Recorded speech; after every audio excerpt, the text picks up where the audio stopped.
Month of thanks giving എന്ന ഈ അനുഗ്രഹിക്കപ്പെട്ട പ്രോഗ്രാമിലൂടെ ലോകമെമ്പാടും ഞങ്ങളെ വീക്ഷിക്കുന്ന എല്ലാ മാന്യ പ്രേക്ഷകർക്കും ക്രിസ്തുവേശുവിൻ്റെ നാമത്തിൽ എൻ്റെ സ്നേഹവന്ദനത്തെ ഞാൻ അറിയിക്കുന്നു. ഇന്നത്തെ ഈ പ്രോഗ്രാമിൻ്റെ അധ്യക്ഷത വഹിക്കുന്ന പാസ്റ്റർ ബെന്നി ചാക്കോ, അതേപോലെ അനുഗ്രഹിക്കപ്പെട്ട ഗാനങ്ങൾ ഇവിടെ ആലപിക്കുന്ന ബ്രദർ ജോമിറ്റിൻ്റെ നേതൃത്വത്തിലുള്ള അനുഗ്രഹിക്കപ്പെട്ട പ്രൊഫഷൻ കോയർ, എല്ലാ മാന്യ വ്യക്തികൾക്കും കർത്താവായ യേശു ക്രിസ്തുവിൻ്റെ നാമത്തിൽ സ്നേഹവന്ദനം ഞാൻ അറിയിക്കുന്നു.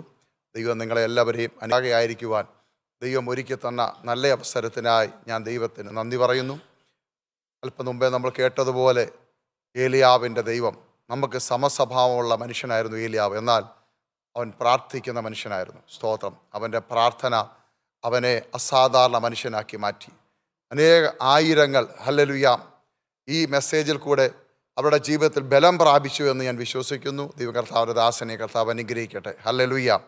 അല്പസമയത്തെ ചിന്തയ്ക്കായി ഞാൻ ദൈവവചനത്തിൽ ഒരു വാക്യം വായിക്കുവാൻ ആഗ്രഹിക്കുന്നു. സങ്കീർത്തനങ്ങൾ 103 സങ്കീർത്തനം, അതിൻ്റെ 1 മുതൽ 4 വരെയുള്ള വാക്യങ്ങൾ ഞാൻ വായിക്കട്ടെ. സ്തോത്രം. എൻ മനമേ യഹോവയെ വാഴ്ത്തുക, എൻ്റെ സർവാന്തരംഗമേ അവൻ്റെ വിശുദ്ധ നാമത്തെ വാഴ്ത്തുക. എൻ മനമേ യഹോവയെ വാഴ്ത്തുക, അവൻ്റെ ഉപകാരങ്ങളൊന്നും മറക്കരുത്. Praise the Lord. ഹല്ലേലൂയ. ഈ ലോകത്തിൽ നമ്മൾ ജീവിക്കുമ്പോൾ മനുഷ്യരായ നമ്മൾക്ക് മറവിയുണ്ട്. സ്തോത്രം. മറവി ഒരു പരിധിവരെ നല്ലതാണ്. പല വിഷമങ്ങളും മറക്കുന്നത് നല്ലതാണ്. സ്തോത്രം. നമ്മളെ സംബന്ധിച്ച് വർഷങ്ങൾ പഴക്കമുള്ള കാര്യങ്ങൾ നമുക്ക് ഇപ്പോഴും ഓർമ്മയുണ്ട്. നമ്മുടെ വ്യക്തിപരമായ ജീവിതത്തിൽ സംഭവിച്ച പല കാര്യങ്ങളും നമ്മൾ മറക്കാതെ സൂക്ഷിച്ചിട്ടുണ്ട്. എന്നോട് അവൾ അങ്ങനെ ചെയ്തു, ഇവനിങ്ങനെ ചെയ്തു, ഞാൻ ഒരിക്കലും മറക്കത്തില്ല എന്ന് പറഞ്ഞ് പലതും പിടിച്ചു വച്ചിട്ടുണ്ട്. അതൊക്കെ നമ്മൾ മറക്കാതെ സൂക്ഷിക്കുമ്പോൾ പക്ഷെ നമ്മുടെ ജീവിതത്തിൽ പല കാര്യങ്ങളും നമ്മൾ മറന്നു പോകുന്നുണ്ട്. സ്തോത്രം. പ്രത്യേകിച്ച് ദൈവികമായ കാര്യങ്ങൾ നമ്മൾ മറന്നു പോകുന്നു. പ്രാർത്ഥിക്കാൻ മറന്നു പോകുന്നു. സ്തോത്രം. നന്ദി കരയറ്റാൻ മറന്നു പോകുന്നു. അപ്പോൾ മറവി ഒരു പരിധിവരെ ദൈവിക കാര്യങ്ങളിൽ കൂടുതലായി അത് ആധിപത്യം പുലർത്തുന്നുണ്ട്. പക്ഷേ നമ്മുടെ വ്യക്തിപരമായ ജീവിതത്തിൽ മറവി അത്ര വലുതായിട്ടില്ലതാനും. അതിൻ്റെ കാരണമെന്ന് പറയുന്നത് ദൈവിക കാര്യങ്ങളിൽ മറവി ഉണ്ടാക്കുക എന്ന് പറയുന്നത് പിശാചിൻ്റെ ഒരു തന്ത്രമാണ്. സ്തോത്രം. ഇവൻ ദൈവത്തെ സ്തുതിക്കരുത്, നന്ദി കരയറ്റരുത്. ഒരു നല്ല കാര്യം ഒരു മനുഷ്യൻ ചെയ്താൽ അവനതിനെ നന്ദി പറയരുത്. അല്ലെങ്കിൽ ഇങ്ങനെയുള്ള ചില കാര്യങ്ങളൊക്കെ പിശാചിന് ഇഷ്ടമുള്ള കാര്യമല്ല. അപ്പോൾ ഇത് നമ്മളെ കൊണ്ട് ചെയ്യിച്ചാൽ നമുക്ക് കൂടുതൽ അനുഗ്രഹങ്ങൾ ലഭിക്കുമെന്ന് അവൻ അറിയാവുന്നത് കൊണ്ട് അവൻ ഇത് നമ്മളെ മറപ്പിച്ച് കളയും.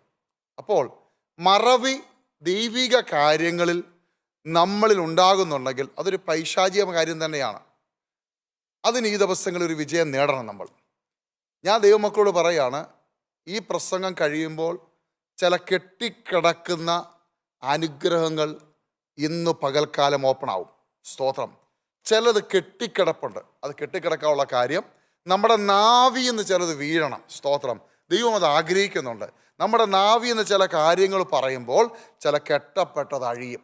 ദൈവവചനത്തിൽ വാക്യമുണ്ടല്ലോ, നിങ്ങൾ ഭൂമിയിൽ കെട്ടുന്നത് സ്വർഗത്തിൽ കെട്ടും, നിങ്ങൾ ഭൂമിയിൽ അഴിക്കുന്നത് സ്വർഗത്തിൽ അഴിക്കും.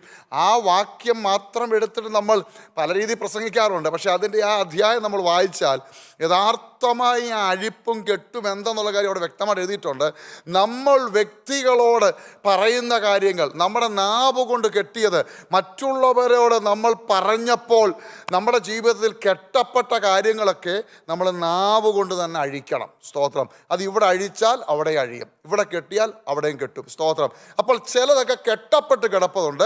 അത് ഇന്ന് പകൽക്കാലം ഈ ദൈവത്തിൻ്റെ വചനം നിങ്ങൾ കേൾക്കുമ്പോൾ നിങ്ങളുടെ നാവ് കൊണ്ട് അത് അഴിക്കുമ്പോൾ അത് സ്വർഗത്തിൽ അഴിക്കും. സ്വർഗത്തിൽ അഴിഞ്ഞാലുള്ള പ്രയോജനം എന്തറിയാമോ? അനുഗ്രഹങ്ങൾ തടയപ്പെട്ടത് അത് ഓപ്പൺ ആകും. സ്തോത്രം. അത് താഴേക്ക് വരാൻ തുടങ്ങും. ഇന്ന് പകൽക്കാലം പ്രാർത്ഥനയോടായിരിക്കണം. സ്തോത്രം. ഈ മറവിയാണ് നന്ദി പറയാൻ പലപ്പോഴും നമ്മളെ മടി ഉളവാക്കുന്നത്. രണ്ടാമത്തെ കാര്യം, ഒരു മെയിൻ കാര്യമുണ്ട്, അത് സംതൃപ്തിയില്ലായ്മയാണ്. സ്തോത്രം. ഒരു മനുഷ്യൻ നന്ദി പറയാത്തതിൻ്റെ ഏറ്റവും പ്രധാനപ്പെട്ട രണ്ടാമത്തെ കാരണം സംതൃപ്തിയില്ല. എന്ത് കിട്ടിയാലും നമുക്ക് പോരാ. സ്തോത്രം. സൈക്കിളിന് വേണ്ടി പ്രാർത്ഥിക്കും, സൈക്കിൾ കിട്ടിയാൽ താങ്ക് യു പറയത്തില്ല. സൈക്കിൾ കിട്ടുന്നതിന് മുമ്പേ ആഗ്രഹിക്കുന്ന സ്കൂട്ടർ വേണമെന്നാണ്. ഇപ്പം മനസ്സിലായല്ലോ. എന്ത് കിട്ടിയാലും നമുക്കൊരു ഒരു സംതൃപ്തി ഇല്ലാത്തത് കൊണ്ട് താങ്ക് യു നമ്മൾ പറയത്തില്ല, നന്ദി പറയത്തില്ല. ദൈവമക്കളെ, ഞാൻ നിങ്ങളോട് പറയാം, എന്ത് കിട്ടിയാലും ദൈവത്തിന് നന്ദി പറയണം. മനുഷ്യന് ലഭിക്കുന്നതാണ്, മനുഷ്യരോട് നന്ദി പറയണം. സ്തോത്രം, ഹല്ലേലൂയ. നമ്മുടെ ഇന്ത്യൻ കൾച്ചർ അനുസരിച്ച് നമ്മൾ നമസ്കാരം പറയുന്നവരാണ് കാണുമ്പോൾ. സ്തോത്രം, നല്ല കാര്യമാണ്. പക്ഷേ ഇന്ത്യൻ കൾച്ചർ അനുസരിച്ച് ഞാൻ കണ്ടിരിക്കുന്ന ഏറ്റവും വലിയ കുറവെന്ന് പറഞ്ഞാൽ നന്ദി പറയാൻ നമ്മൾ പഠിച്ചിട്ടില്ല കഴിയതും. പ്രത്യേകിച്ച് മലയാളികളെ സംബന്ധിച്ച് ഞാൻ വളരെ ദുഃഖത്തോട് പറയട്ടെ, ഞാനും ഒരു മലയാളിയാണല്ലോ, അതുകൊണ്ട് പറയാം, നമ്മൾ നന്ദി പറയാറില്ല, കഴിവതും നന്ദി പറയാറില്ല. ഒക്കുവാണെങ്കിൽ പെട്ടെന്ന് സ്ഥലം വിടും മേടിച്ചുകൊണ്ട്. ദൈവമക്കളെ, നന്ദിയുള്ളൊരു ഹൃദയം നമുക്ക് വേണം. സ്തോത്രം. അമേരിക്കക്കാരുമായിട്ടൊക്കെ ഞാൻ ഒത്തിരി ഡീൽ ചെയ്തിട്ടുണ്ട്. ഞാൻ പറയുക, ദുബൈയിൽ ബിസിനസ് ആയിരുന്ന സമയത്ത് ഇഷ്ടംപോലെ അമേരിക്കൻസുമായിട്ട് എനിക്ക് ഡീലിംഗ് ഉണ്ടായിരുന്നു. അപ്പോൾ അവരുടെ ഒരു പ്രത്യേകത എന്ന് പറഞ്ഞാൽ, നന്ദി പറയാൻ അവരെ പോലെ ഒരു വ്യക്തികളെ ഞാൻ കണ്ടിട്ടില്ല. പ്രത്യേകിച്ച് ഇംഗ്ലീഷ് ആൾക്കാരെന്ന് വെച്ചാൽ അവിടെ നമ്മുടെ സായിപ്പന്മാരെന്ന് പറയത്തില്ലേ, അവരുടെ കാര്യമാണ് ഞാനീ പറയുന്നത്. ഇവരെ പോലെ നന്ദി പറയുന്ന ആൾക്കാരെ ഞാൻ എൻ്റെ ജീവിതത്തിൽ കണ്ടിട്ടില്ല. പല രാജ്യക്കാരുമായിട്ട് ഡീൽ ചെയ്തിട്ടുണ്ട്. പക്ഷേ അമേരിക്കൻസ് പ്രത്യേകിച്ച് നന്ദി പറയാൻ അവർ ഏറ്റവും മുന്നിലാണ്. അവിടെ നന്ദിയെ കേട്ടപ്പോൾ ഞാൻ ഒരു സംശയം ചോദിച്ചു. ഒരു ദിവസം ഞാനൊരു എൻ്റെ ഒരു കൂട്ടുകാരനോട്, ഇംഗ്ലീഷുകാരനോട് ഞാനിങ്ങനെ സംസാരിച്ചു. അദ്ദേഹത്തിൻ്റെ പെണ്ണ് ഞാൻ എഴുതാൻ മേടിച്ചപ്പോൾ ഞാൻ എഴുതാൻ മേടിച്ചപ്പോൾ എന്നോട് താങ്ക് യു പറഞ്ഞു. സാധാരണ ഞാനാണ് താങ്ക് യു പറയേണ്ടത്, അദ്ദേഹത്തിൻ്റെ പെണ്ണ് ഞാൻ എഴുതാൻ മേടിച്ചതല്ലേ. അദ്ദേഹം താങ്ക് യു പറഞ്ഞു. ഞാനത് എഴുതിയിട്ട് തിരിച്ചു കൊടുത്തപ്പോൾ ഞാൻ താങ്ക് യു പറഞ്ഞതിന് വീണ്ടും അദ്ദേഹം താങ്ക് യു പറഞ്ഞു. ഞാൻ അതിനുശേഷം താങ്ക് യു പറഞ്ഞു. അപ്പം 3 താങ്ക് യു അവിടെ ഉണ്ടായി. അദ്ദേഹത്തിൻ്റെ പെണ്ണ് മേടിച്ചപ്പോൾ താങ്ക് യു അദ്ദേഹം പറഞ്ഞു. അദ്ദേഹത്തിൻ്റെ പെണ്ണ് തിരിച്ചു കൊടുത്തപ്പോൾ അദ്ദേഹം താങ്ക് യു പറഞ്ഞു. 3ാമത് ഞാനും താങ്ക് യു പറഞ്ഞു. ഞാൻ ഒറ്റ താങ്ക് യു പറഞ്ഞുള്ളൂ, പുള്ളിക്കാരൻ 2 താങ്ക് യു പറഞ്ഞു. എന്താ കാരണം? ഞാൻ അദ്ദേഹത്തോട് തന്നെ ചോദിച്ചു, സാർ ഒരു ഡൗട്ട് ചോദിച്ചോട്ടെ, ഇവിടെ 2 താങ്ക് യു സാറ് പറഞ്ഞു, ഞാനൊരു താങ്ക് യു പറഞ്ഞോളൂ, എന്താ കാര്യം? അദ്ദേഹം എന്നോട് പറഞ്ഞ വാക്ക് എന്നെ വളരെ ചിന്തിപ്പിച്ചു. അദ്ദേഹം പറഞ്ഞ കാര്യം, ഈ പെണ്ണ് എനിക്ക് ദൈവം തന്നതാണ്. ദൈവം എനിക്ക് തന്നതുകൊണ്ടല്ലേ നിനക്ക് തരാൻ എനിക്ക് പറ്റിയത്. ഞാൻ ദൈവത്തിന് നന്ദി പറഞ്ഞു. 2ാമത്, നീ ഇത് ഉപയോഗിക്കാൻ എൻ്റെ അടുക്ക് വന്നല്ലോ, ഇതെനിക്ക് നിനക്ക് വേണ്ടി തരാൻ കഴിഞ്ഞല്ലോ, അതും എനിക്കൊരു സന്തോഷം. അതുകൊണ്ടാണ് ഞാൻ താങ്ക് യു പറഞ്ഞത്. ആദ്യത്തെ താങ്ക് യു ദൈവത്തിന് കൊടുത്തു, അതിൻ്റെ കൂടെ എന്നെ അദ്ദേഹത്തിന് അല്ലെങ്കിൽ അദ്ദേഹത്തിൻ്റെ പെണ്ണ് എനിക്ക് ഉപയോഗപ്രദമായല്ലോ എന്നൊരു താങ്ക് യു അതിനകത്തുണ്ട്. തിരിച്ചു കൊണ്ടുകൊടുത്തപ്പോൾ 2ാമത്തെ താങ്ക് യു. നമ്മളാണെങ്കിൽ ഒരു താങ്ക് യു പോലും പറയാറില്ല. ദൈവമക്കളെ, ഈ ദിവസങ്ങളിൽ ദൈവം തന്ന ദാനത്തിനായി, ദൈവം തന്ന ഉപകാരത്തിന് നന്ദി പറയുക, നന്ദി പറയുക, നന്ദി പറയുക. സ്തോത്രം. നമ്മളൊക്കെ ഒത്തിരി പ്രാർത്ഥിക്കുന്നവരാ, നമ്മൾ ഒത്തിരി ഉപവസിക്കുന്നവരാ. ഞാൻ നിങ്ങളോട് ചോദിക്കട്ടെ, എത്ര പേര് നന്ദി പറയുന്നുണ്ട്? സ്തോത്രം. എത്ര പേര് ദൈവസ്ഥലം മുട്ടുമടക്കി നന്ദി പറയുന്നുണ്ട്? കർത്താവേ നന്ദിയപ്പ, സകലത്തിന് നന്ദിയപ്പ, ഞങ്ങൾക്ക് ജീവൻ തന്നതിന് നന്ദിയപ്പ, ഞങ്ങളെ വീണ്ടെടുത്തതിന് നന്ദിയപ്പ, അവിടുത്തെ രക്തം ഞങ്ങൾക്ക് വേണ്ടി ഊറ്റി തന്നതിന് നന്ദിയപ്പ, നല്ല കുടുംബജീവിതം തന്നതിന് നന്ദിയപ്പ, നല്ല തലമുറ തന്നതിന് നന്ദിയപ്പ. ആര് പറയുന്നുണ്ട്? സ്തോത്രം. നമ്മൾ മുഴുവൻ പറയുന്നത് എന്തുവാ? തരണേ കർത്താവേ, ഇനിയും തരണേ കർത്താവേ, കുഞ്ഞുങ്ങളെ അനുഗ്രഹിക്കണമേ, വീട് തരണേ കർത്താവേ, കാർ തരണേ കർത്താവേ. ഇതല്ലാതെ എന്തെങ്കിലും നമ്മൾ പറയാറുണ്ടോ? ഞാൻ നിങ്ങളുടെ ഒരു കാര്യം ദൈവാത്മാവിൽ നിന്ന് വിളിച്ചു പറയാം. നിങ്ങളുടെ ചോദ്യരൊക്കെ കൊണ്ട് നിർത്തിക്ക്. തരണേ തരണേ, വേണേ വേണമെന്നുള്ള സംസാരമൊക്കെ നിർത്തിയിട്ട് അല്പസമയം മുട്ടുമടക്കി നന്ദി കർത്താവേ, നന്ദി, സകലത്തിനും നന്ദി കർത്താവേ എന്നൊന്ന് പറഞ്ഞു നോക്കിക്ക്. ഈ ദിവസങ്ങളിൽ കെട്ടപ്പെട്ടതെല്ലാം പുറത്തു വരാൻ തുടങ്ങിയാണ്. ഹല്ലേലൂയ. പിശാച് വാദിച്ചു നിൽക്കുന്നതൊക്കെ ഈ ദിവസങ്ങളിൽ കെട്ടുപൊട്ടി പുറത്തു വരും. സ്തോത്രം. നന്ദിയുള്ളൊരു ഹൃദയം നമുക്കുണ്ടാകണം. സ്തോത്രം. താങ്ക്സ് ഗിവിങ്ങിൻ്റെ മാസമാണിത്, നന്ദി കരയേറ്റുന്ന മാസം. അമേരിക്കയിലൊക്കെ അങ്ങനെ പ്രത്യേകിച്ച് ദിവസം തന്നെ ഉണ്ട്. സ്തോത്രം. താങ്ക്സ് ഗിവിങ് എന്ന് പറഞ്ഞാൽ ഈ ഒരു വർഷം ദൈവം പരിപാലിച്ചതിന് നന്ദി. സ്തോത്രം. ദൈവമക്കളെ, ഞാൻ എപ്പോഴും പറയുന്നൊരു കാര്യം ഞാൻ വീണ്ടും പറയാം. ഒന്നും പറയാൻ പോണ്ട, ദൈവത്തിന് മുട്ടുമടക്കി ദൈവത്തെ ഒന്ന് സ്തോത്രം ചെയ്തേ, സ്തുതിച്ചേ, നന്ദി പറഞ്ഞേ. നിങ്ങളുടെ മനസ്സിൽ നിന്ന് വലിയ ഭാരങ്ങളൊക്കെ ഇറങ്ങിപ്പോയ പോലെ തോന്നും. നന്ദി പറയുന്നൊരു ഹൃദയം നമുക്കുണ്ടാകണം. സ്തോത്രം. ഇവിടെ സങ്കീർത്തനക്കാരൻ പറയാണ്, എൻ മനമേ. നിങ്ങൾ ആ വാക്യം ശ്രദ്ധിച്ചു. സങ്കീർത്തനക്കാരൻ തൻ്റെ മനസ്സിനോട് പറയുക. സ്തോത്രം. നമ്മൾ പലരും മറ്റു പലരോടും പറയുന്നു. ഇപ്പം ഞാനിവിടുന്ന് പ്രസംഗിക്കുന്നത്, ഞാനിവിടെ ഈ പ്രേക്ഷകരോട്, എന്നെ കേൾക്കുന്നവരോട് ഞാൻ പറഞ്ഞുകൊണ്ടിരിക്കുകയാണ്. നമ്മൾ മറ്റു പലരോടും പറയാനും പാടാനും പ്രസംഗിക്കാനും നമുക്ക് വലിയ ഇഷ്ടമാണ്. പക്ഷെ നമ്മളോട് തന്നെ നമ്മൾ സംസാരിക്കാറുണ്ടോ? സ്തോത്രം. ഇവിടെ സങ്കീർത്തനം പറക്കാരൻ പറയും, എൻ മനമേ യഹോവയെ വാഴ്ത്തുക എന്ന് പറഞ്ഞാൽ നമ്മൾ തീറ്റിപ്പോറ്റിക്കൊണ്ട് നടക്കുന്ന ഈ ശരീരത്തിൻ്റെ 3 പാർട്ടിൽ 2 പാർട്ടാണ് ദേഹിയും ദേഹവും. സ്തോത്രം. ഇവർ രണ്ടുപേരുടെയും പരിപാടി എങ്ങനെയെന്നറിയാമോ? എങ്ങനെങ്കിലും ഈ ലോകത്തിലെ കാര്യത്തിനകത്തിട്ട് കുഴച്ച്, ഈ ലോകത്തിലെ പ്രവർത്തിക്കകത്തിട്ട് കുഴച്ച് നിത്യത ഇല്ലാതാക്കുക. ഇതാണ് ഇവർ രണ്ടുപേരും ചെയ്യാൻ ആഗ്രഹിക്കുന്നത്. ആത്മാവ് ആഗ്രഹിക്കുന്നു എങ്ങനെങ്കിലും ദൈവത്തോട് അടുക്കാൻ, ദൈവവുമായിട്ട് കണക്ട് ചെയ്യാൻ. പക്ഷേ നമ്മുടെ മനസ്സും നമ്മുടെ ശരീരവും അതിനെതിരായി പ്രവർത്തിച്ചുകൊണ്ടിരിക്കുക. ഇവിടെ ദാവീദ് പറയുകയാണ്, എടാ നീ എന്നാ ദൈവത്തെ സ്തുതിക്കാത്ത, എന്താ നീ ദൈവത്തെ മഹത്വപ്പെടാത്തതെന്ന് സ്വന്തം ദാവീദ് തൻ്റെ മനസ്സിനോട് ചോദിക്കുക. നീ എന്തുകൊണ്ടാണ് ദൈവത്തെ സ്തുതിക്കാത്ത? നിങ്ങൾ ആരെങ്കിലും ചോദിച്ചിട്ടുണ്ടോ അങ്ങനെ? സ്തോത്രം. പരിശുദ്ധാത്മാവ് ഇന്ന് പകൽക്കാലം നിങ്ങളോട് ദൈവാത്മാവി സംസാരിക്കുകയാണ്. സ്തോത്രം. നമ്മളോട് തന്നെ സംസാരിച്ച്, നീ ഇത്രയും വയസ്സായില്ലേ, ഇത്രയും വർഷമായില്ലേ ഈ ദൈവത്തെ സേവിക്കാൻ ഇറങ്ങിയിട്ട്, എത്ര സമയം ദൈവത്തെ സ്തുതിച്ചു? എല്ലാവരും പറയുമ്പം കൈവൊക്കെ സ്തോത്രം പറയുന്നതല്ലാതെ സ്തോത്രം പറയുന്നുണ്ടോ? എല്ലാവരും കൈയോർത്ത് ദൈവത്തെ സ്തുതിച്ചാട്ടെന്ന് പറയുമ്പോൾ സ്തുതിക്കൂ. അതല്ലേ നമ്മൾ ചെയ്യുന്ന ആകെയുള്ള പരിപാടി. ദൈവമക്കളെ, ഞാൻ നിങ്ങളോട് പറയാം, നിങ്ങളുടെ ഹൃദയത്തിൻ്റെ അകത്തുനിന്ന് പുറത്തു വരാത്ത ഒന്നും ദൈവത്തിന് വേണ്ട. മറ്റുള്ളവർ ഫോഴ്സ് ചെയ്ത് ചെയ്യിപ്പിക്കുന്നതൊക്കെ അത് ഈ ടെറസിന് മേലോട്ട് പോകത്തില്ല. അകത്തുനിന്ന് പുറത്തു വരണം. നന്ദിയുള്ളൊരു ഹൃദയം നമുക്കുണ്ടാകണം. ദൈവത്തെ സ്തുതിക്കണം. ഇവിടെ ദാവീദ് പറയുകയാണ്, എൻ മനമേ നീ ദൈവത്തെ സ്തുതിക്കുക, അവൻ്റെ ഉപകാരമൊന്നും നീ മറക്കരുതെന്ന്. സ്തോത്രം. ഇവിടെ ദാവീദ് പറയുന്ന കാര്യം എന്താ? ദൈവം ചെയ്ത ഉപകാരങ്ങൾ. സ്തോത്രം. ഒന്നാമതായി ഇവിടെ പറയുന്നത് അറിയാമോ? അവൻ നിന്റെ അകർത്യമൊക്കെ മോചിച്ചു. സ്തോത്രം. ഒന്നാമതായി ദൈവത്തെ സ്തുതിക്കാനുള്ള കാര്യം അതാ, വേറൊന്നുമല്ല. നമുക്ക് ചിലത് കിട്ടുമ്പോൾ നമ്മൾ ദൈവത്തെ സ്തുതിക്കും, പാടി ആരാധിക്കും, ഹല്ലേലൂയ പറയും, ഭയങ്കര സന്തോഷവും ബഹളവും ഒക്കെയാ. പക്ഷേ ഇതൊന്നുമല്ല സ്തുതിയുടെ മെയിൻ കാരണം. ഒരിക്കലും ആർക്കും പോക്കാൻ പറ്റാത്ത നിന്റെ പാപത്തെ കർത്താവ് പോക്കി. നമ്മുടെ പാപത്തിന് കർത്താവ് പരിഹാരം വരുത്തി. സ്തോത്രം. സ്വന്തം രക്തം നൽകി തന്ന് നമ്മളെ വീണ്ടെടുത്തു. ഈ ഒറ്റ കാര്യം മതി നൃത്തം ചെയ്ത് ആരാധിക്കാൻ. ഈ ഒറ്റ കാര്യം മതി ദൈവത്തെ സമയഭേദം കൂടാതെ ആരാധിക്കാൻ. ഈ ഒറ്റ കാര്യം മതി ഒരു മനുഷ്യൻ നിന്നെ പ്രോത്സാഹിപ്പിക്കാൻ, സ്തുതിക്കാൻ. ഈ ഒറ്റ കാര്യം മതി രാവിലെ 7 മണിക്ക് ഓടി ഇറങ്ങി 8 മണിക്ക് ആരാധനാലയത്തിൽ കയറാൻ. ഒറ്റ കാര്യം മതി. ആരും ഫോഴ്സ് ചെയ്യണ്ട. സമയത്ത് വരണമെന്ന് പറയേണ്ട കാര്യമില്ല. 8 മണിക്കാണ് ആരാധന എന്ന് പറയേണ്ട കാര്യമില്ല. 8 മണിക്ക് മുമ്പേ ഓടിയെത്തും. എൻ്റെ അകർത്യം മോചിപ്പിച്ചു, എൻ്റെ കർത്താവിൻ്റെ പാപത്തിൽ ക്ഷമ നൽകി, പാപത്തിൽ ആണ്ട് കിടന്ന് എന്നെ കർത്താവ് വിടുവിച്ചു. ഈ ഒറ്റ കാര്യം മതി കർത്താവിനെ ഓടി നടന്ന് ആരാധിക്കുവാൻ, അല്ലെങ്കിൽ നൃത്തം ചെയ്ത് ആരാധിക്കുവാൻ. സ്തോത്രം. രണ്ടാമത്തെ വിഷയം, അവൻ സകല രോഗങ്ങളെയും സൗഖ്യമാക്കും. സകല രോഗങ്ങൾ. അതിൻ്റെ അകത്ത് കാറ്റഗറി ഇല്ല. എന്തുമായിക്കോട്ടെ യേശു സൗഖ്യമാക്കും, സൗഖ്യമാക്കി. ആ ഒരു അനുഭവമുള്ളവരാണ് നമ്മൾ ഓരോരുത്തരും. അങ്ങനെയാണെങ്കിൽ ദൈവത്തെ സ്തുതിക്കാൻ നന്ദിയുള്ളൊരു ഹൃദയം, സ്തോത്രം, നമ്മളിൽ ഉണ്ടാകാൻ ഈ 2-3 കാര്യങ്ങളൊന്ന് ചിന്തിച്ചാൽ മതി. ബാക്കി എല്ലാം പുറകെ വന്നോളും. സ്തോത്രം. മൂന്നാമത്തെ കാര്യം, അവൻ നിന്റെ ജീവനെ നാശത്തിൽ നിന്ന് വീണ്ടെടുക്കുന്നു.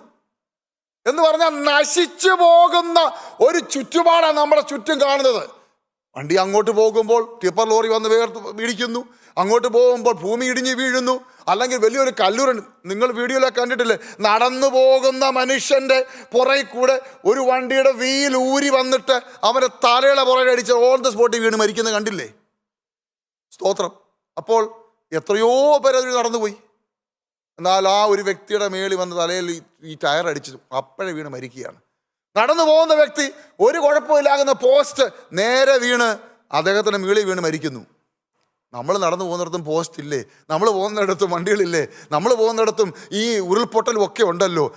അവരൊക്കെ പാപികളായിട്ടൊന്നുമല്ല. ഞാൻ ദൈവമക്കളോട് പറയുകയാണ്, ദൈവം നമ്മളെ ഭൂമിയിൽ നീക്കി വെച്ചിരിക്കുന്നത്, ബാക്കി വെച്ചിരിക്കുന്നത് ഒന്നുകൂടെ ഒന്ന് ശരിയാകാനുണ്ട്. സ്തോത്രം. ദൈവത്തിന് വേണ്ടി ഒന്നുകൂടെ ഒന്ന് ഒരുക്കപ്പെടാനുണ്ട്. നമ്മൾ ഒന്നുകൂടെ ഒന്ന് വിശുദ്ധീകരണത്തിലേക്ക് വരാനുണ്ട്. ചില കാര്യങ്ങളോടെ കർത്താവിന് നമ്മളെ കൊണ്ട് ചെയ്യിക്കാനുണ്ട്. അതുകൊണ്ടാണ് നമ്മളെ ബാക്കി വെച്ചിരിക്കുന്നത്. അല്ല നമ്മൾ വലിയ വിശുദ്ധന്മാരായിട്ടൊന്നും അല്ല. സ്തോത്രം. ദൈവത്തിൻ്റെ വലിയ സ്നേഹം അതവിടെ എഴുതിയിട്ടുണ്ട്. ദൈവത്തിൻ്റെ ദയയും കരുണയും, ഇതാണ് നമ്മളെ ഇവിടെ നിർത്തിയിരിക്കുന്നത്. ഇനിയും നന്ദി പറയുന്നതിന് എന്തെങ്കിലും തടസ്സമുണ്ടോ? പാസ്റ്റേ, ഞങ്ങൾ ഒന്നിച്ചിറങ്ങി അനേകർ ക്രിസ്ത്യ ജീവിതത്തിലുണ്ട്. ഞങ്ങൾ ഒരുമിച്ച് പഠിക്കാനിറങ്ങി, ഒരുമിച്ച് ബൈബിൾ കോളേജ്, പക്ഷേ എന്നിട്ട് അവർക്കൊക്കെ നല്ല നിലയിലെത്തി, ഞങ്ങളിപ്പോഴും ഇങ്ങനെ കിടക്കുക എന്ന് പറഞ്ഞ് നിരാശയുടെ വാക്ക് പറയുന്ന ആൾക്കാരെ ഞാൻ കണ്ടിട്ടുണ്ട്. ദൈവമക്കളെ, ഞാൻ നിങ്ങളോട് ചോദിക്കട്ടെ, നിങ്ങളുടെ മുകളിലുള്ള ആൾക്കാരെ നിങ്ങൾ നോക്കാതെ നിങ്ങളുടെ താഴെയുള്ള ആൾക്കാരെ നിങ്ങൾ ശ്രദ്ധിച്ചേ ഒന്ന്. അവിടെയാണ് നമുക്ക് നന്ദിയില്ലാതെ വരുന്നത്. നമ്മളെപ്പോഴും നമ്മുടെ മുകളിലുള്ള ആൾക്കാരെ നോക്കും. വേണ്ട, താഴെ കിടക്കുന്ന ആൾക്കാരെ നോക്കിക്കേ. കയറി കിടക്കാൻ സ്ഥലമില്ലാതെ ആ ബ്രിഡ്ജിൻ്റെ അടി കിടന്ന ആൾക്കാരെ നിങ്ങൾ കണ്ടേ? ഒരു നേരത്തെ ആഹാരത്തിന് വേണ്ടി എച്ചിൽ പാത്രത്തിനകത്തുനിന്ന് ചോറ് വാരിയിട്ട് കഴിക്കുന്ന ആൾക്കാരെ നിങ്ങൾ കണ്ടേ? സ്തോത്രം. ആഹാരവും ഉന്മാനം ഉടുപ്പാനും നല്ല വീടും നല്ല വസ്ത്രവും ഒക്കെ തന്നില്ലേ? നന്ദി പറ. വീണ്ടെടുത്ത കർത്താവിന് സ്തോത്രം ചെയ്യേ. പുറുപുറുക്കരുത്. ഒരിക്കലും നന്ദികേട് കാണിക്കരുത്. ദൈവത്തോട് പറ്റിയിരിക്കുക. സ്തോത്രം. അപ്പോൾ ഈ ദൈവത്തെ നന്ദി കരയറ്റുക, സ്തുതിക്കുക എന്നൊക്കെ പറയുന്നത് എപ്പോഴും നമ്മൾ ചിന്തിക്കേണ്ട ഒരു കാര്യമുണ്ട്. ഇത് നമുക്ക് ക്രിയേറ്റ് ചെയ്യാൻ പറ്റത്തില്ല എന്ന് പറഞ്ഞാൽ നമുക്ക് അഭിനയിക്കാൻ പറ്റത്തില്ല. നമ്മളൊരു വ്യക്തി നമ്മളോട് ഉപകാരം ചെയ്താൽ ആ ഉപകാരത്തിന് നമ്മൾ താങ്ക് യു പറയും. മാന്യമായ ഒരു വ്യക്തിയാണെങ്കിൽ താങ്ക് യു പറയും. ആ ഉപകാരം ചെയ്തത് കൊണ്ട് അദ്ദേഹത്തിന് നന്ദി പറയും. പക്ഷേ ഇവിടെ നമ്മൾ കാണുന്ന ഈ നന്ദി എന്ന് പറയുന്നത് ദൈവവുമായിട്ട് കണക്ട് ചെയ്ത കാര്യമാണ്. അത് ദൈവാത്മാവുമായിട്ട് കണക്ട് ചെയ്ത കാര്യമാണ്. അതുകൊണ്ട് ഇതിന് ചില പടികളുണ്ട്. അത് ചില വ്യക്തികളെ ഞാൻ നിങ്ങളുടെ മുന്നിൽ കാണിക്കാൻ ആഗ്രഹിക്കുന്നു. ദയവായി ശ്രദ്ധിച്ചാട്ട്. അതിനകത്ത് നമ്മൾ കാണാൻ കുഷ്ഠരോഗികളായ 10 പേർ യേശുവിൻ്റെ അടുക്ക് വന്നിട്ട് പറഞ്ഞു, നായക, ഗുരു, ഞങ്ങളെ സൗഖ്യമാക്കണം. ഈ 10 പേരും കുഷ്ഠരോഗികളാണ്. ഇവർക്ക് ഒരുമിച്ച് പബ്ലിക് പ്ലേസിൽ വരാൻ കഴിയത്തില്ല. ഇവർ പാളയത്തിന് പുറത്താണ്. അവർ പബ്ലിക് പ്ലേസിൽ വരാൻ അവർക്ക് അനുവാദമില്ല. പക്ഷെ ഇവരെങ്ങനെയോ ഒളിച്ചും പാത്തും യേശുവിൻ്റെ അടുക്കിലെത്തി. യേശുവിൻ്റെ അടുക്ക് എത്തിയതിന് ശേഷം യേശുവിനോട് പറഞ്ഞു, യേശുവേ, ഞങ്ങളെ സൗഖ്യമാക്കണം എന്ന് പറഞ്ഞപ്പോൾ യേശു മനസ്സറിഞ്ഞ് അവരെ സൗഖ്യമാക്കി. ആ സൗഖ്യമാക്കിയതിന് ശേഷം അവർ 10 പേരും അങ്ങോട്ട് മുന്നോട്ട് നടന്നതിന് ശേഷം ഒരുവൻ മാത്രം തിരിച്ചു വന്ന് യേശുവിൻ്റെ കാൽക്കൽ വീണ് യേശുവിന് നന്ദി പറഞ്ഞു, യേശുവിനെ നമസ്കരിച്ചു. അപ്പോൾ യേശു ചോദിക്കുന്നൊരു കാര്യമുണ്ട്, ഞാൻ 10 പേരെയല്ലേ സൗഖ്യമാക്കിയത്? ഈ ശമരിയാക്കാരനായ ഈ മനുഷ്യൻ മാത്രമാണല്ലോ മടങ്ങി വന്ന്, ബാക്കി 9 പേരും എവിടെ? ഈ ചോദ്യം ഇന്ന് മുഴങ്ങിക്കൊണ്ടിരിക്കുകയാണ്. ഈ ചോദ്യം നമ്മളെ കാതുകളിൽ മുഴങ്ങിക്കൊണ്ടിരിക്കുക. ബാക്കി 9 പേരെവിടെ? ഒരാളല്ലേ ഇവിടെ ഉള്ളൂ, ബാക്കി 9 പേരെവിടെ? എൻ്റെ നിന്ന് വിടുതൽ പ്രാപിച്ചവർ, സൗഖ്യം പ്രാപിച്ചവർ, അനുഗ്രഹം പ്രാപിച്ചവർ, എൻ്റെ മുന്നിൽ മുട്ടുമടക്കി അനേകർ, കർത്താവേ, എൻ്റെ കുഞ്ഞിനെ രക്ഷിക്കണമേ, വിടുവിക്കണമേ എന്ന് അനേകർ കരഞ്ഞ് നിലവിളിച്ചു. യേശു മനസ്സറിഞ്ഞ് സൗഖ്യമാക്കി. പക്ഷേ അവരെവിടെ എന്നാ കർത്താവ് ചോദിക്കുന്നത്? അവർ അവരുടെ വഴിക്ക് പോയി. ദൈവമക്കളെ, കഴിഞ്ഞ മെസ്സേജിൽ ഞാൻ പറഞ്ഞ കാര്യം വീണ്ടും ഞാൻ റിപ്പീറ്റ് ചെയ്യുന്നു. യഥാർത്ഥമായി ക്രിസ്തുവിൽ അടിസ്ഥാനമിടണം. ഈ സൗഖ്യങ്ങളും ഈ വിടുതലുകളുമെല്ലാം ക്രിസ്തുവിലേക്കുള്ളൊരു ചൂണ്ടുവലകൾ മാത്രമാണ്. അതിൽ നമ്മൾ അടിസ്ഥാനം ഇടരുത്, അതും മേടിച്ചുകൊണ്ട് പോകരുത്. നിങ്ങൾ മടങ്ങി വരണം. മടങ്ങി വന്ന് ക്രിസ്തുവിൽ അടിസ്ഥാനമിടണം. ഞങ്ങൾ ഈ പബ്ലിക് മീറ്റിങ്ങിൽ പ്രസംഗിക്കുന്ന സമയത്ത് യേശുവിനെ കുറിച്ച് ശക്തമായി പറയും. അതിനുശേഷം ആരെങ്കിലും ഇവിടെ എന്തെങ്കിലും പ്രയാസം കൂടെ കടന്നു പോകുന്നെങ്കിൽ, പ്രതിസന്ധി ആയിക്കോട്ടെ, പ്രശ്നമായിക്കോട്ടെ, ഞങ്ങൾ ആ രീതിയിലാണ് അവർക്ക് അവതരിപ്പിച്ചു കൊടുക്കുന്ന ഈ വിഷയം. മുന്നോട്ട് കടന്നു വന്നാൽ നിങ്ങൾക്ക് വേണ്ടി ഞങ്ങൾ പ്രാർത്ഥിക്കും, യേശു നിങ്ങളെ സൗഖ്യമാക്കൂ എന്ന് പറയുമ്പോൾ അനേകർ മുന്നോട്ട് കടന്നു വരും. പബ്ലിക്കിൽ അവർക്ക് വേണ്ടി കൈവച്ച് പ്രാർത്ഥിക്കും. ഓൺ ദ സ്പോട്ടിൽ ഭൂതങ്ങൾ ഇളകിപ്പോകും. ഓൺ ദ സ്പോട്ടിൽ സൗഖ്യം വ്യാപരിക്കും. ഈ സൗഖ്യം വ്യാപരിച്ചിട്ട് ഉടനെ നമ്മളവരോട് പറയത്തില്ല, ഞങ്ങൾക്ക് ഇവിടെ അടുത്തൊരു ചർച്ച ഉണ്ട്, നിങ്ങൾ വരണം എന്ന് ഞങ്ങൾ പറയത്തില്ല. അപ്പം നിങ്ങൾ ചോദിക്കും, അങ്ങനെ പറയണ്ടേ? സ്തോത്രം. ഇന്നത്തെ കാലഘട്ടം വല്ലാത്തൊരവസ്ഥയായതുകൊണ്ട് ഞങ്ങൾ പറയാറില്ല. പക്ഷേ അവർ യേശുവിൽ കൂടെയുള്ള സൗഖ്യം പ്രാപിച്ചു കഴിയുമ്പോൾ ഞങ്ങളുടെ നമ്പർ അവരുടെ കയ്യിലുണ്ട്, ട്രാക്റ്റുകളുണ്ട്.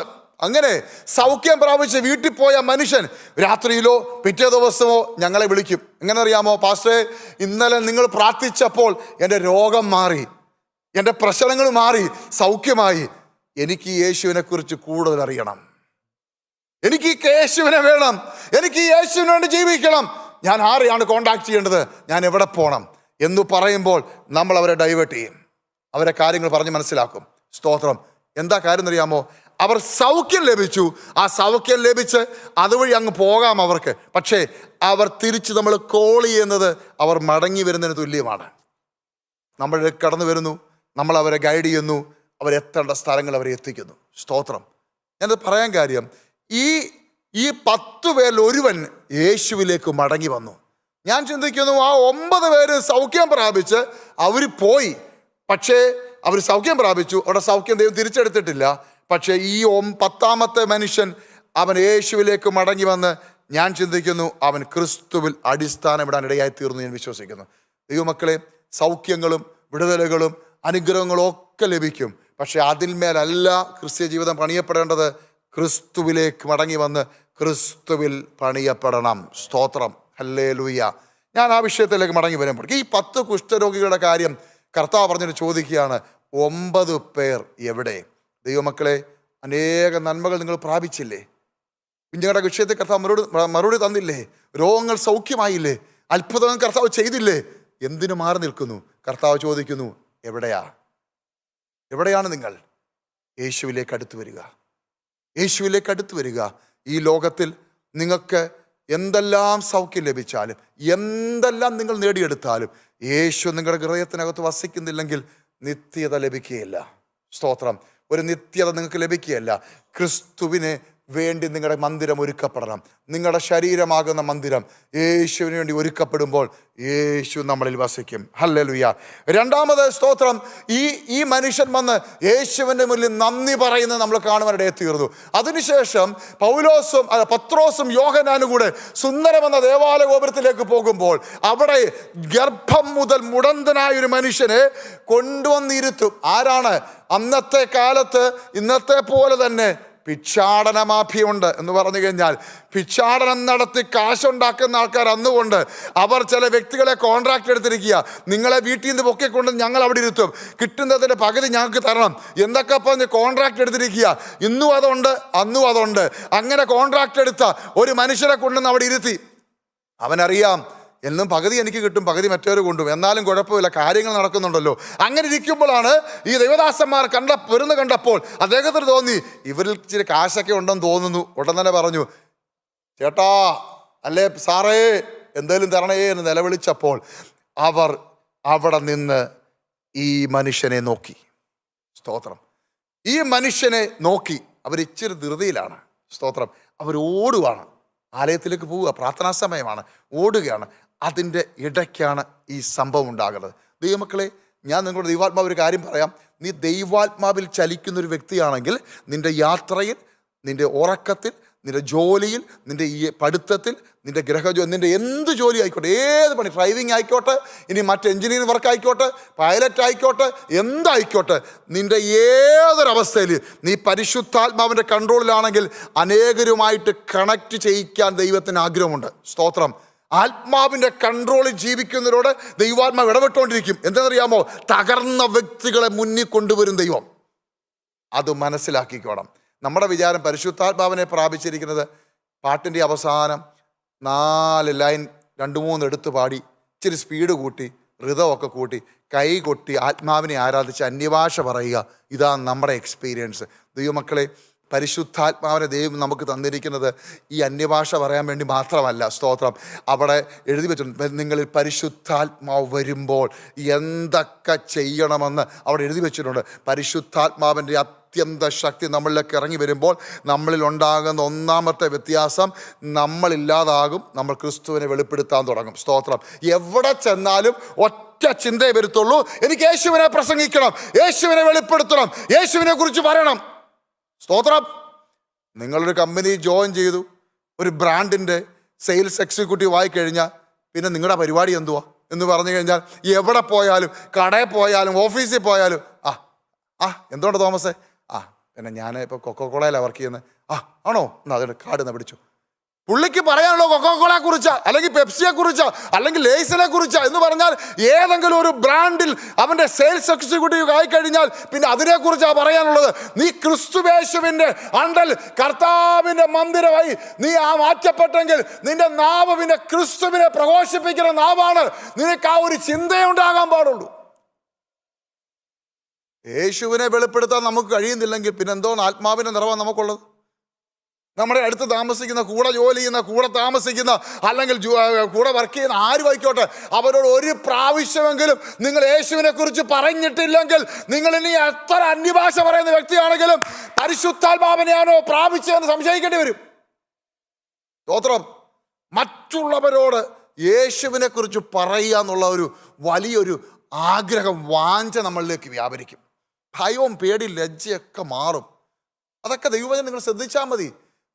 മത്തായി, മർക്കോസ്, ലൂക്കോസ്, യോഹന്നാനിലൊക്കെ നമ്മുടെ ശിഷ്യന്മാരൊക്കെ പേടിച്ച് വിറച്ച് അവിടെയൊക്കെ ഇരിക്കുന്ന, അല്ലെങ്കിൽ അവർക്ക് മറ്റുള്ളവരുടെ മുന്നിൽ വരാൻ പേടിയായിരുന്നു. യേശു എന്ന് പറയാൻ പേടിയായിരുന്നു, യേശുവിൻ്റെ ആളെന്ന് പറയാൻ പേടിയായിരുന്നു. പത്രോസൊക്കെ മാറി നിന്നു, അകലം വിട്ടു നിന്നാ. സ്തോത്രം. തള്ളിപ്പറഞ്ഞു കർത്താവിന്. ഈ പത്രോസിനെ യോഹന്നാനെയും ഒക്കെ നിങ്ങൾ അപ്പോസ്തലന്മാരെ നോക്കിക്കേ, അവരുടെ ധൈര്യം കാണുകയാൽ അവർ യേശുവിനെ പ്രസംഗിച്ചു. അതെവിടേക്കാണെന്നറിയാമോ? തെരിക്കോണി മാത്രമല്ല, അവർ ന്യായാധിപ സംഘത്തിന്റെ മുന്നിൽ, കൊട്ടാരത്തിൽ, എവിടെല്ലാം സാവകാശം കിട്ടിയോ അവിടെല്ലാം അവർ യേശുവിനെ പ്രസംഗിച്ചു.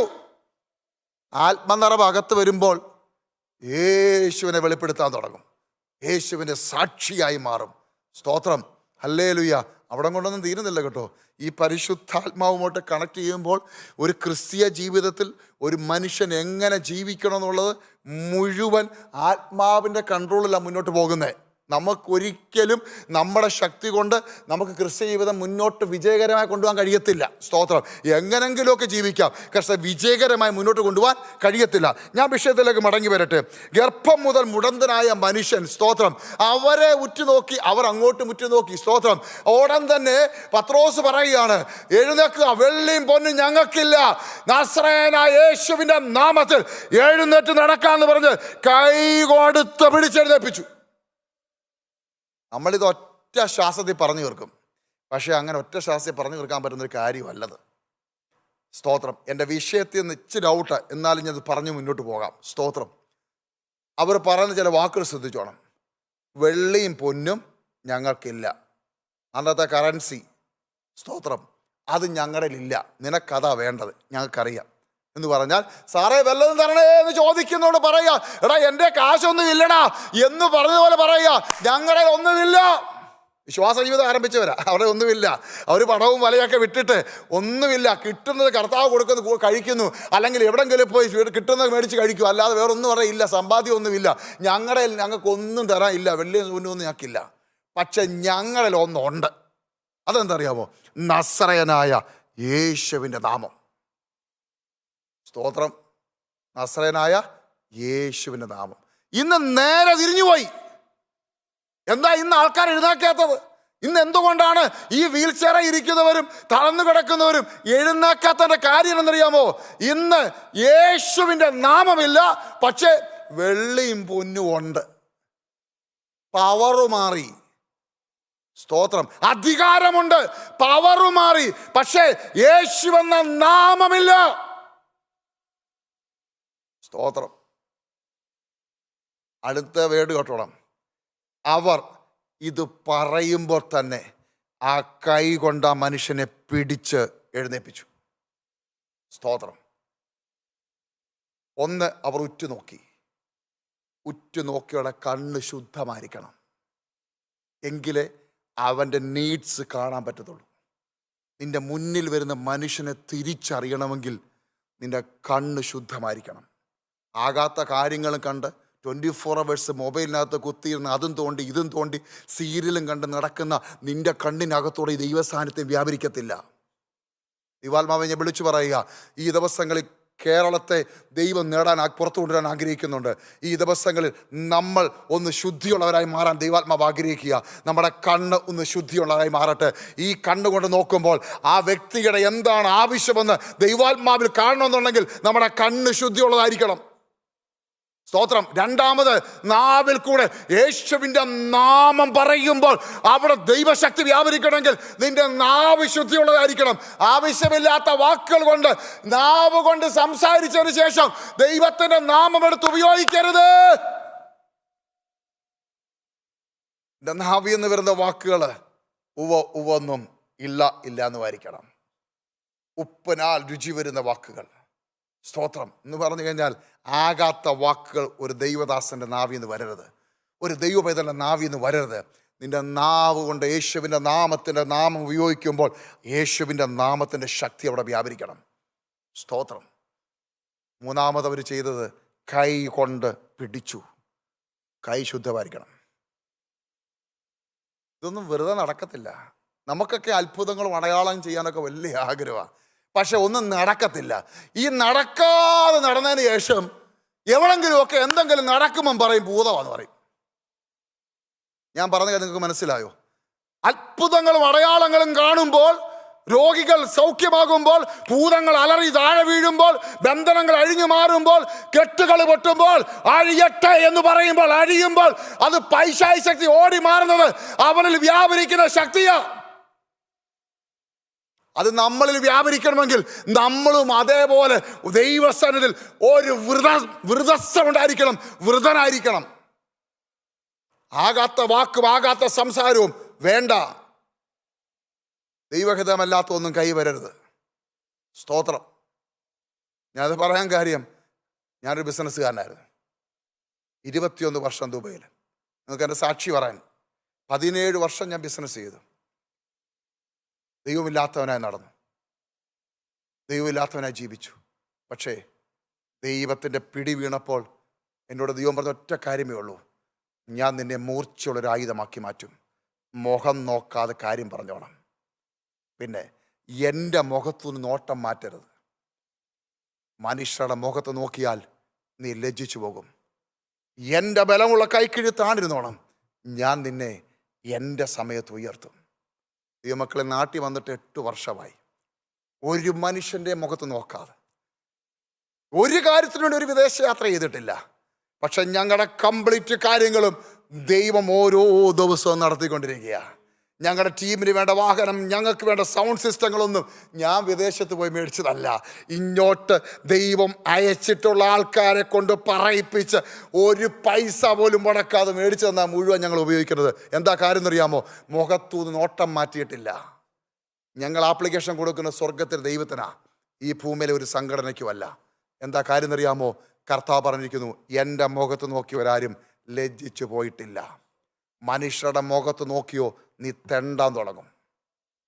സ്തോത്രം. പക്ഷേ സകലത്തിൻ്റെ ഉടയവനായ ദൈവത്തിൻ്റെ മുഖത്ത് നോക്കി യാത്ര ചെയ്തോ, നിനക്ക് വേണ്ടി കർത്താവ് അത്ഭുതം ചെയ്യും. സ്തോത്രം. എന്താ ഞാൻ പറയാൻ കാര്യം എന്നറിയാമോ?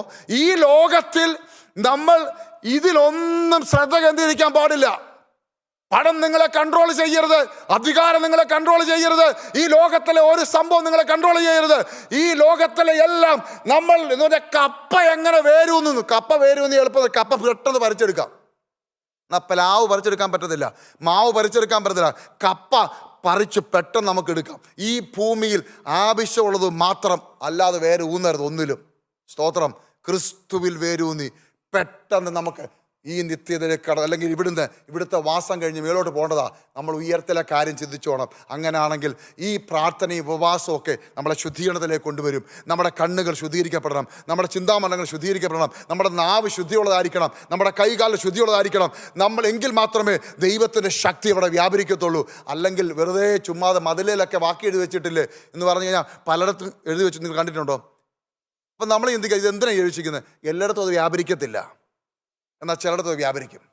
ഞങ്ങൾ ഹൈവേയിലെല്ലാം ബോർഡ് വെച്ചിട്ടുണ്ട്, ആത്മഹത്യ അരുതേ, അത് പാപമാണ്, മരണത്താൽ ജീവിതം അവസാനിക്കുന്നില്ല. എന്താ കാര്യം എന്നറിയാമോ? ദൈവം തന്ന ദർശനമാണ്. ആയിരക്കണക്കിന് ആൾക്കാരുടെ ഫോൺ കോളാണ് വന്നത്, ചാവാൻ പോകുന്നവരുടെ. എന്താ കാര്യം? ദൈവം പറയുന്ന അനുസരിക്കണം, അതിൽ കൂടെ ദൈവ സാന്നിധ്യം വ്യാപരിക്കും. ദൈവം എന്തു പറയുന്നു അതനുസരിച്ചാൽ ദൈവ സാന്നിധ്യം വ്യാപരിക്കും. കാനാവിലെ കല്യാണത്തിന് യേശു പറഞ്ഞു, വെള്ളം കോരി നിറപ്പീൻ. അവർ കോരി നിറച്ചു. മറിയയ്ക്കറിയാം യേശു പറയുന്ന കാര്യങ്ങൾ അസാധാരണ കാര്യമായിരിക്കും, ഇവർ അംഗീകരിക്കത്തില്ല. അതുകൊണ്ട് മറിയ വന്നിട്ട് നേരത്തെ പറഞ്ഞു, എന്തെങ്കിലും അദ്ദേഹം കൽപ്പിച്ചാൽ അത് ചെയ്തോണം. നേരത്തെ പറഞ്ഞു. അങ്ങനെ പറഞ്ഞിട്ട് അങ്ങോട്ട് മാറിയപ്പോൾ യേശു പറയുക, ഈ കൽപ്പാത്രത്തിൽ വെള്ളം നിറയ്ക്കാൻ പറഞ്ഞു. അവർ ഒന്നും മടിച്ചില്ല. മറിയ പറഞ്ഞ കാര്യം ഓർത്തു, ഉടൻ തന്നെ വെള്ളം കോരി നിറച്ചു.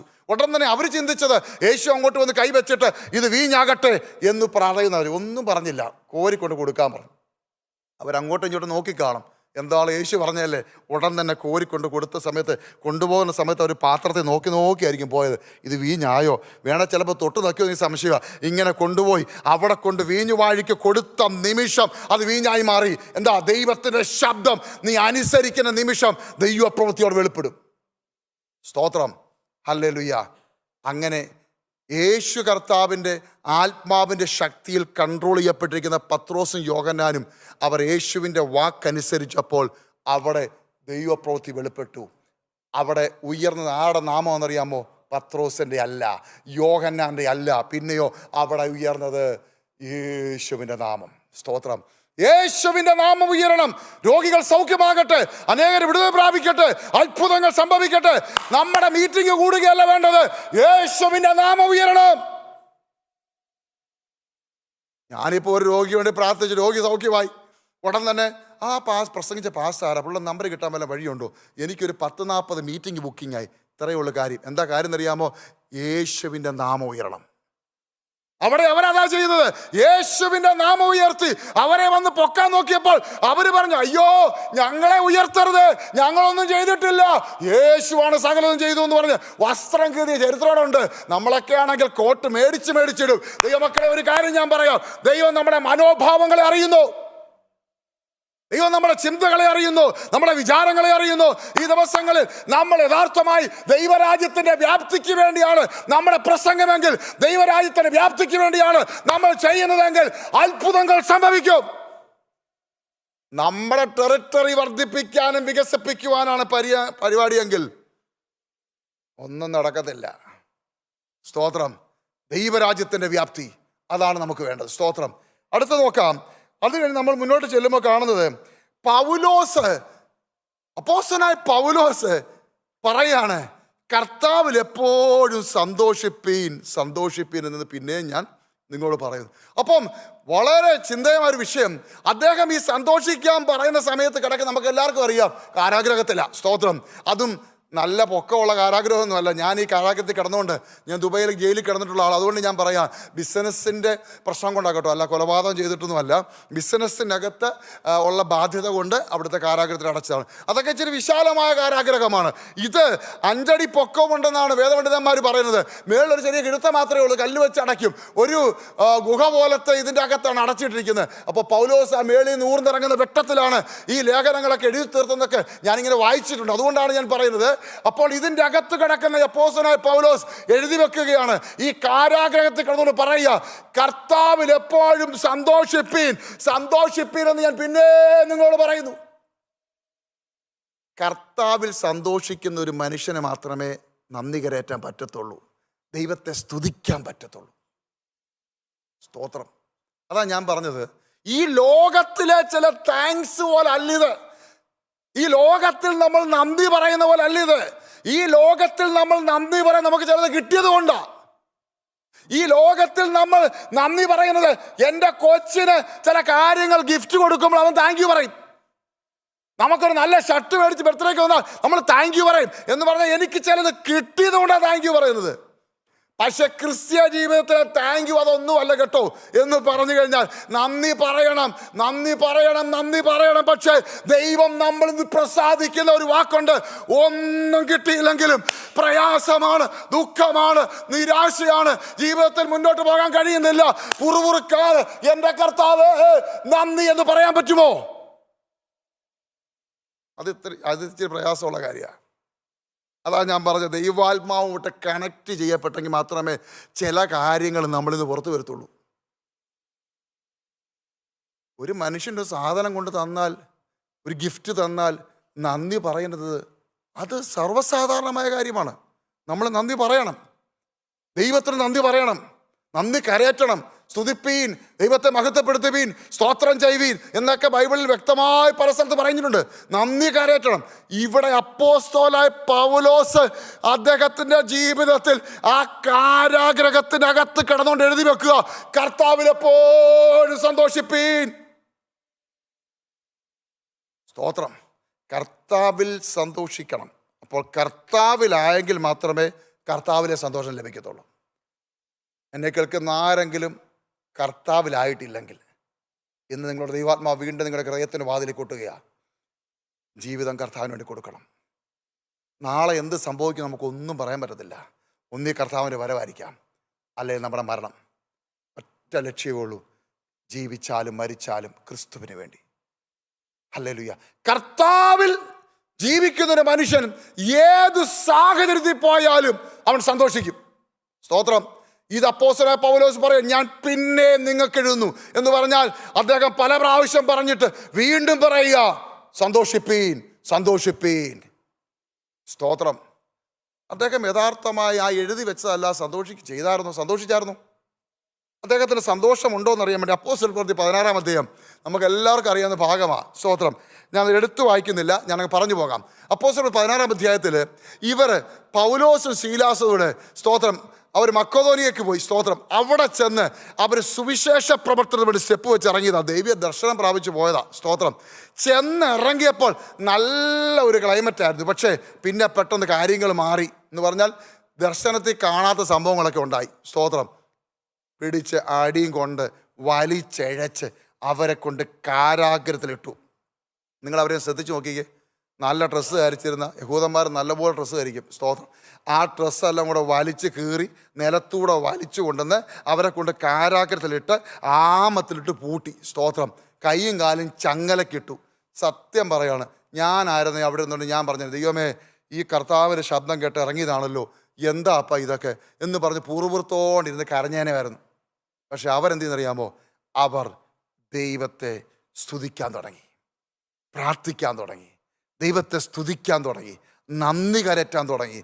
എന്ന് പറഞ്ഞു കഴിഞ്ഞാൽ കൂടെ കിടക്കുന്ന തടവുകാരൊക്കെ നല്ല ഉറക്കമാണ്. അവർ നോക്കിയപ്പോൾ ഇന്ന് വരെ കാണാത്ത ചില സംഭവങ്ങൾ ഇവിടെ നടക്കുന്നു. എന്താ കാര്യം എന്നറിയാമോ? അവർ കാണുന്ന സാധാരണ പ്രാകുന്നതും ചീത്ത വിളിക്കുന്നതുമാ. പക്ഷെ അവിടെ കേൾക്കുന്നത് അതല്ല, സ്തുതിയും ആരാധനയും പ്രാർത്ഥനയും മുഴങ്ങുന്നു. കാര്യം എന്നറിയാമോ? ഒരു മനുഷ്യൻ എഴുതി വെച്ചു, നിങ്ങൾ കർത്താവ് എപ്പോഴും സന്തോഷിപ്പീൻ. നീ കാരാഗ്രഹത്തിൽ കിടക്കുമ്പോൾ, പ്രയാസങ്ങളും ദുഃഖങ്ങളും ഉള്ളപ്പോൾ, നിനക്ക് ജീവിതത്തിൽ ഒരു പ്രതീക്ഷയുമില്ല, പക്ഷെ നിന്റെ നാവിൽ സ്തുതി ഉണ്ടായിരിക്കണം, നിന്റെ നാവിൽ സ്തോത്രം ഉണ്ടായിരിക്കണം. എപ്പോഴും സന്തോഷത്തോടെ ദൈവത്തിന് നന്ദി കരയറ്റണം. ഇത് കഴിയണമെന്നുണ്ടെങ്കിലുണ്ടല്ലോ, ഈ പരിശുദ്ധാത്മാവെന്ന അത്യന്ത ശക്തി നമ്മളിൽ വ്യാപരിക്കണം. അതാ ഞാൻ ആദ്യമേ പറഞ്ഞത്, കൈകൊട്ടി അന്യഭാഷ പറയാൻ മാത്രമല്ല ദൈവം നമ്മുടെ മേൽ അഭിഷേകം ഇട്ടിരിക്കുന്നത്. പരിശുദ്ധാത്മാവിന് ശക്തി കിട്ടത് നിന്നിൽ ക്രിസ്തുവിൽ വ്യാപരിച്ചത് നിന്നിൽ വ്യാപരിക്കണമെന്നുണ്ടെങ്കിൽ, ക്രിസ്തുവിൽ വ്യാപരിച്ചത് നിന്നിൽ പുറത്തു വരണമെന്നുണ്ടെങ്കിൽ ഈ ആത്മാവിന്റെ ശക്തി നമ്മളിൽ ഉണ്ടായിരിക്കണം. സ്തോത്രം. ഇവരതിൻ്റെ അകത്ത് ആരാധനയുണ്ടായി. പാട്ടുപാടി ആരാധിച്ചപ്പോൾ ചങ്ങല പൊട്ടി ബന്ധനമഴിഞ്ഞു എന്നൊക്കെ നമ്മൾ പാടാറുണ്ട്. പക്ഷേ അതൊന്നും പ്രതീക്ഷിച്ചല്ല അവർ ദൈവസന്നിധി ആരാധിച്ചത്. അവിടെ പാട്ടുപാടി, അവർ പ്രാർത്ഥിച്ച് പാട്ടുപാടി ദൈവത്തെ സ്തുതിച്ചു. കാര്യം എന്നറിയാമോ? അവർ ഹല്ലേലൂയ ആമത്തിൽ കിടക്കുമ്പോൾ, ആ ചങ്ങലിലിട്ട് കിടക്കുമ്പോൾ, ഹല്ലേലൂയ പൗലോസ് സീലാസേ എടാ നമുക്ക് അല്പസമയം പ്രാർത്ഥിക്കാം. സ്തോത്രം പറഞ്ഞു തുടങ്ങാം, ബാ നമുക്ക് പ്രാർത്ഥിക്കാം. അവർക്ക് സാഹചര്യം വിഷയമല്ല, അവർക്ക് പരിസ്ഥിതികൾ വിഷയമല്ല, കാരാഗ്രഹം വിഷയമല്ല. പരിശുദ്ധാത്മാവിന്റെ അത്യന്ത ശക്തി നിന്റെ അകത്തുണ്ടോ? എവിടെ നീ കിടക്കട്ടെ, അവിടെ നീ ദൈവത്തെ സ്തുതിക്കും, അവിടെ നീ ദൈവത്തെ ആരാധിക്കും. ആരും കൈകൊട്ടിക്കാനില്ല, ആരും പ്രൈസ് ആൻഡ് വർഷിപ്പ് നടത്താനില്ല, ആരും ഉന്തിത്തള്ളാനില്ല. അവനകത്തിരുന്ന് പ്രാർത്ഥിക്കാൻ തുടങ്ങിയപ്പോൾ ദൈവത്തിന്റെ ആത്മാവ് ഇറങ്ങി വന്നു. പത്രോസിനെ അടച്ചപ്പോൾ ദൂതൻ ഇറങ്ങി വന്നാ പുറത്തു കൊണ്ടുപോയി 2 പ്രാവശ്യം. ദൈവദാസന്മാരെ പലരെ കാരാഗ്രഹത്തിൽ അടച്ചപ്പോൾ ദൂതൻ ഇറങ്ങി വന്നു. ഇവിടെ ദൂതൻ ഇറങ്ങി വന്നില്ല. സ്തോത്രം. ഇവിടെ ആരിറങ്ങി വന്നു? ദൈവത്തെ ആത്മാവിൽ ആരാധിച്ചപ്പോൾ പരിശുദ്ധാത്മാവിൻ്റെ അത്യന്ത ശക്തി ഇറങ്ങി വന്ന് അവിടെ ഭൂകമ്പമുണ്ടായി. എന്ന് പറഞ്ഞാൽ കാരാഗ്രഹത്തിൻ്റെ അടിസ്ഥാനം ഇളകി മാത്രമല്ല, അവരുടെ ചങ്ങലകൾ മാത്രം അഴിഞ്ഞു വീണത്, ഇവരെ കണ്ടോണ്ടിരുന്ന അവരുടെ ചങ്ങലകളും അഴിഞ്ഞു വീണു. Praise the Lord, hallelujah. നീ ആത്മാവിൽ ആരാധിക്കുമ്പോൾ, നീ പ്രാർത്ഥിക്കാൻ തുടങ്ങുമ്പോൾ, നീ ദൈവത്തെ സ്തുതിക്കാൻ തുടങ്ങുമ്പോൾ, നീ നന്ദി കരറ്റാൻ തുടങ്ങുമ്പോൾ, നീ പോലും അറിയാത്ത ചില ചങ്ങലകൾ അഴിഞ്ഞു വീഴും. നിന്റെ വീട്ടിൽ മാത്രമല്ല, നിന്റെ അയൽവക്കക്കാരുടെ ചങ്ങലകൾ അഴിഞ്ഞു വീഴും. നിന്റെ കൂടെ താമസിക്കുന്ന ചങ്ങലകൾ അഴിഞ്ഞു വീഴും. സ്തോത്രം. ഹല്ലേലൂയ. ഞാനെൻ്റെ വാക്കൊക്കെ വിരാമം കുറിക്കാൻ പോവുകയാണ്. ദൈവമക്കളെ, ഈ പരിശുദ്ധാത്മാവെന്ന അത്യന്ത ശക്തി നമ്മുടെ മേൽ വ്യാപരിച്ചെങ്കിൽ മാത്രമേ ഏത് സമയത്തും അമാവാസിയിലും പൗർണമവാസിയിലും കാഹളം ഊതാൻ കഴിയുകയുള്ളൂ, ദൈവത്തിന് നന്ദി കരറ്റാൻ കഴിയുകയുള്ളൂ, ദൈവത്തിന് സ്തുതിക്കാൻ കഴിയുകയുള്ളൂ. അല്ലെങ്കിൽ കാറ് കിട്ടുമ്പോൾ നന്ദി പറയും, വീട് കിട്ടുമ്പോൾ നന്ദി പറയണം. പക്ഷെ ഒന്നും കിട്ടിയില്ലെങ്കിലോ ദൈവത്തെ വിട്ടു പോകുമോ? വിറുവിറുക്കുമോ? പാടില്ല. ഒന്നും തന്നില്ലെങ്കിലും ശദ്രക് മേശക്ക് അബേദ്നെഗോ പറഞ്ഞതുപോലെ ഞങ്ങളുടെ ദൈവം ഞങ്ങളെ വിടിവിക്കും. ഞങ്ങളുടെ വിശ്വാസമാണ്. പക്ഷേ വിടുവിച്ചില്ലെങ്കിലും ഞങ്ങൾ ഈ ദൈവത്തെ വിട്ടു മാറത്തില്ല, ഞങ്ങൾ പ്രമാണം വിട്ടു മാറത്തില്ല. ആ ഉറച്ച തീരുമാനമാ ക്രിസ്തീയ ജീവിതത്തിന് നട്ടല്ലെന്ന് പറയുന്നത്. ഈ ലോകത്തിൽ എന്തെങ്കിലും കിട്ടുന്നതിൻ്റെ പുറകെ പോകുന്നതല്ല ക്രിസ്തീയ ജീവിതം. ഒന്നും കിട്ടിയില്ലെങ്കിലും കർത്താവേ നന്ദി അപ്പ, എന്നെ വീണ്ടെടുത്തതിന് നന്ദി അപ്പ, എനിക്ക് ആ നിത്യരാജ്യത്തിന് എന്നെ ഓഹരിക്കാരാക്കിയതിന് നന്ദി അപ്പ എന്ന് പറയാം. ഒരു വാക്ക് പ്രാർത്ഥിക്കട്ടെ. ദയവായി കണ്ണുകൾ അടച്ചാട്ടെ. കർത്താവേ, ഈ ജനത്തിന് വേണ്ടി പ്രാർത്ഥിക്കുന്നു. അവിടുത്തെ അദൃശ്യമായ കരം ചലിക്കട്ടെ, ഹൃദയത്തിനകത്തോട് ദൈവസ്ഥാനത്തെ വ്യാപരിക്കട്ടെ, കർത്താവുള്ള വിശ്വാസം വർദ്ധിക്കട്ടെ. നന്ദിയുള്ള ഹൃദയം ഞങ്ങൾക്ക് തരണയപ്പ. ഏത് സമയത്തും ദൈവത്തെ സ്തുതിക്കുവാൻ, ഏത് സമയത്തും ദൈവത്തെ ആരാധിക്കുവാൻ ഞങ്ങളെ ബലപ്പെടുത്തണമേ. അവിടുത്തെ ആത്മാവിൻ്റെ അത്യന്ത ശക്തി ഞങ്ങളുടെ മേൽ അങ്ങ് പകർന്നിരിക്കുന്നതിനായി സ്തോത്രം. ബലമുള്ള കരത്തിലേക്ക് ഏൽപ്പിക്കുന്നു, യേശു കർത്താവിൻ്റെ വലിയൊരു നാമത്തിൽ തന്നെ. ആമേൻ. നമ്മുടെ കർത്താവ് വരാറായി. നമുക്ക് ഒരുങ്ങാം. God bless you.